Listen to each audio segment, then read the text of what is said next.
आज मैं आपसे बात करूंगा समस्या जीवियों की। आपने आंदोलन जीवी तो सुना होगा ना। आज मैं आपको बताता हूं समस्या जीवियों के बारे में। हाथरस में 100 से ज्यादा लोग मर गए। समस्या जीवियों ने ट्विटर पे ट्वीट किया, फेसबुक पे लिखा, लेकिन किसी ने यह नहीं कहा कि भारत में काला जादू अंधविश्वास के खिलाफ कठोर कानून बनना चाहिए और प्राइमरी स्कूलों में धर्म की शिक्षा देना चाहिए, काला जादू अंधविश्वास के बारे में लिखना चाहिए। नहीं कहा। यानी हाथरस कांड का न मूल कारण बताया, न अस्थायी समाधान बताया। बंगाल में एक महिला को लाठियों से पीटा जा रहा है। फिर से समस्या जीवी उठ गए हैं, वीडियो शेयर कर रहे हैं, ट्विटर पे ट्वीट कर रहे हैं, फेसबुक पे लिख रहे हैं, इंस्टा पे लिख रहे हैं और फिर केवल इतना बता रहे हैं कि हां एक महिला को लाठियों से पीटा गया। यह नहीं बता रहे हैं इसका मूल कारण क्या है, इसका अस्थायी समाधान क्या है। पंजाब में एक व्यक्ति को पीट पीट के मार डाला गया। समस्या जीवियों ने फिर से ट्वीट करना शुरू किया, फेसबुक पे लिखना शुरू किया, इंस्टा पे लिखना शुरू किया, व्हाट्सएप पे वीडियो करना शेयर शुरू किया। लेकिन ये कोई भी समस्या जीवी, चाहे अपने आप को समाजवादी बताते हैं, चाहे आपको अंबेडकरवादी बताते हैं या गांधीवादी बताते हैं या लोहियावादी बताते हैं या वामपंथी, जो भी समस्या जीवी है, ये हमेशा आपको समस्या बताते रहेंगे, आपको टेंशन देते रहेंगे, समस्या दिखाते रहेंगे, लेकिन किसी समस्या का मूल कारण, अस्थायी समाधान नहीं बताएंगे, क्योंकि उनको समस्या बताने के लिए ही पॉलिटिकल पार्टियों से फंडिंग होती है। बहुत सारे समस्या जीवी हैं जो नेता बन चुके हैं, बहुत सारे समस्या जीवी हैं जो नेता बनना चाहते हैं, बहुत सारे ऐसे भी समस्या जीवी हैं जो नेता नहीं बनना चाहते, लेकिन उनको पॉलिटिकल पार्टियों से फंडिंग होती है समस्या के बारे में बताते रहने के लिए। जो लोग जिनको कांग्रेस से फंडिंग हो रही है, उनको बीजेपी के सरकारें हैं, वहां कोई समस्या आएगी तो समस्या बताएंगे। ऐसे अलग अलग जो जिस पॉलिटिकल पार्टी से उसको फंडिंग हो रही है, वो अपोजिशन पॉलिटिकल पार्टी की जो समस्याएं हैं, उनके राज्य में समस्याएं बताते रहेंगे। लेकिन कोई ये नहीं कहेगा 1861 का पुलिस एक्ट खत्म किया जाए और भारत में एक यूनिफॉर्म पुलिस कोड लागू किया जाए।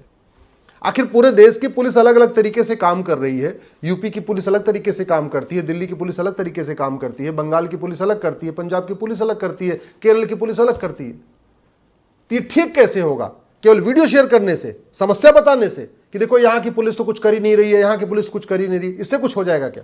अरे ठीक तब होगा जब एक पुलिस चार्टर लागू होगा, एक पुलिस रिफॉर्म होगा, 1861 का पुलिस एक्ट बदलेगा और एक यूनिफॉर्म पुलिस कोड लागू होगा।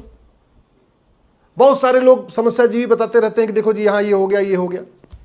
होता क्यों जानते? अपराध क्यों होता है? आखिर इतना अपराध भारत में है, इतना दुबई में तो नहीं है। जितना अपराध भारत में, इतना सिंगापुर में तो नहीं है। जितना अपराध भारत में, इतना जापान में तो नहीं है। क्यों? क्योंकि वहां की शिक्षा व्यवस्था अच्छी है, वहां की दंड व्यवस्था अच्छी है, वहां की न्यायिक व्यवस्था अच्छी है, वहां की प्रशासनिक व्यवस्था अच्छी है।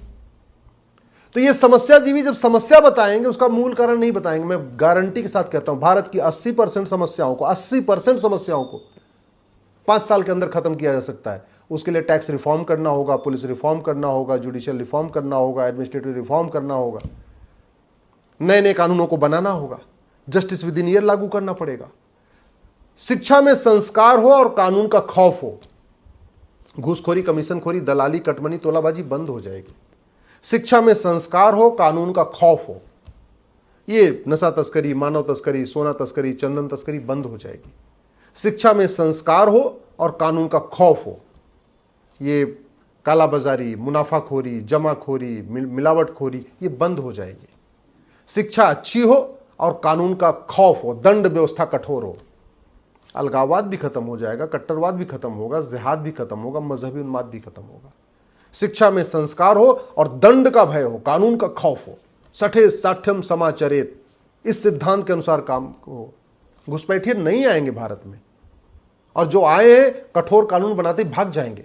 एनआरसी की जरूरत ही नहीं पड़ेगी। केवल एक कानून बन जाए, जो आदमी भारत में अवैध रूप से रह रहा है और जो लोग उसकी मदद कर रहे हैं, उन दोनों को 100% प्रॉपर्टी जब्त होगी, नागरिकता खत्म होगी, आजीवन कारावास, फांसी होगा। मैं गारंटी के साथ कहता हूं जो घुसपैठियों के मददगार हैं ना, ये खुद ही घुसपैठियों कहेंगे भैया तुम जल्दी भाग जाओ, जल्दी भाग जाओ, यहाँ भारत छोड़ दो, भारत छोड़ के भाग जाओ। वो नहीं हो रहा है।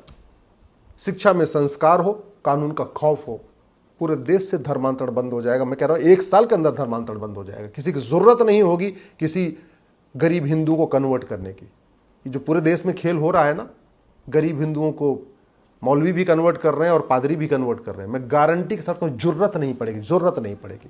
कानून में इतनी पावर होती है। लेकिन समस्याजीवी धर्मांतरण का वीडियो दिखाएंगे, लेकिन पुलिस रिफॉर्म, जुडिशियल रिफॉर्म करने की बात नहीं करेंगे, एडमिनिस्ट्रेटिव रिफॉर्म की बात नहीं करेंगे, घुसपैठी धर्मांतरण कराने वाले मिशनरी और उनके मददगारों की 100% प्रॉपर्टी जब्त करने, नागरिकता खत्म करने, आजीवन कारावास, फांसी देने के लिए कानून की मांग नहीं करेंगे। ये समस्याजीवी घुसपैठियों की झुग्गी दिखाएंगे, यहां घुसपैठी आ गए, वहां रोहिंग्या आ गए, वहां बांग्लादेशी आ गए, लेकिन इस समस्याजीवी कभी ये नहीं कहेंगे कि घुसपैठियों और उनके मददगारों की 100% प्रॉपर्टी जब्त करने, नागरिकता खत्म करने, आजीवन कारावास, फांसी देने के लिए कानून बनना चाहिए, कभी नहीं कहेंगे। ये घुसपैठी है तो दिखाएंगे फलाना जगह भ्रष्टाचार है, फलाना जगह भ्रष्टाचार है, सड़क टूट रही है, पानी डूब रहा है, नाला साफ नहीं हो रहा है, लेकिन ये कभी भी समस्याजीवी बार बार आपको नाला दिखाएंगे, नाला चौक हो गया, सड़क टूट गई, जाम लगा हुआ है, सब दिखाते रहेंगे, लेकिन उसका मूल कारण भ्रष्टाचार नहीं बताएंगे। और भ्रष्टाचार को खत्म करने के लिए, भ्रष्टाचारियों की 100% प्रॉपर्टी जब्त करने, नागरिकता खत्म करने, आजीवन कारावास, फांसी देने के लिए कानून बनना चाहिए, इसकी बात नहीं करेंगे। ये समस्याजीवी कभी नहीं कहेंगे जस्टिस विद इन ईयर हो, 5 करोड़ मुकदमों से 5 करोड़ परिवार टेंशन में है, ये कभी नहीं कहेंगे कि हाँ जुडिशियल रिफॉर्म होना चाहिए, जस्टिस विद इन ईयर होना चाहिए, मुकदमों का फैसला साल साल में होना चाहिए।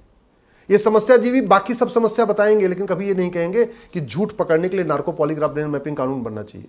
ये कभी नहीं समस्याजीवी कहेंगे कि झूठी शिकायत, झूठा FIR, झूठी जांच, झूठा मुकदमा, झूठी गवाही, झूठा हलफनामा ये गंभीर अपराध घोषित होना चाहिए, कभी नहीं बोलेंगे। ये समस्याजीवी ये तो बताएंगे कि बंगाल में ये हो रहा है, बंगाल में घुसपैठी आ गए, बंगाल इस्लामिक राज्य बन रहा है, बंगाल ये हो रहा है, लेकिन कभी ये नहीं कहेंगे कि कठोर कानून बनना चाहिए। आखिर चीन में कोई अब बांग्लादेशी क्यों नहीं चला जाता, सिंगापुर में कोई बांग्लादेशी क्यों नहीं चला जाता, भारत में क्यों आते हैं? भ्रष्टाचार है। 2000 रुपए दे के अंदर आते हैं, अंदर आके 2000 रुपए में आधार बनवा लेते हैं, 2000 में राशन कार्ड बनवा लेते हैं, 2-3 हजार रुपए में ड्राइविंग लाइसेंस बनवा लेते हैं, 2-3 हजार में डोमिसाइल सर्टिफिकेट बनवा लेते हैं, सारे डॉक्यूमेंट 15,000 रुपए में